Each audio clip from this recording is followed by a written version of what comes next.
بسم اللہ الرحمن الرحیم۔ Welcome to my YouTube channel. پیارے ساتھیو، آج ہم آپ کو بہت ہی خوبصورت واقعہ سنانے جا رہے ہیں۔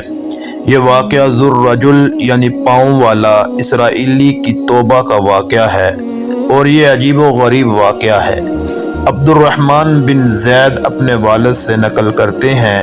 پیارے ساتھیو، یہ ایک بزرگ کا نام ہے۔ بنی اسرائیل میں ایک شخص اپنے گرجے میں عبادت کیا کرتا تھا اور وہاں کافی عرصہ عبادت کرتا رہا۔ ایک مرتبہ وہاں سے نکلا تو اسے ایک عورت نظر آئی، اور یہ بزرگ اس کے اوپر فریفتہ ہو گیا اور اپنی خواہش پوری کرنے کی طلب کی اور اپنے پاؤں کو روک لیا، اور یہ خود سے کہنے لگا کہ یہ میں کیا کرنے جا رہا ہوں، اور یہ بزرگ ہوش میں آ گیا اور اسے حیا آ گئی اور اسے ندامت محسوس ہوئی۔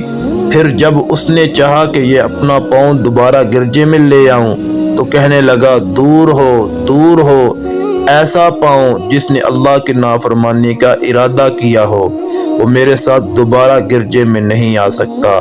نہیں واللہ، یہ نہیں ہو سکتا کہ ایک گرجے میں بھی رہوں اور میرا پاؤں جو اللہ کی نافرمانی میں نکلا تھا وہ بھی رہے۔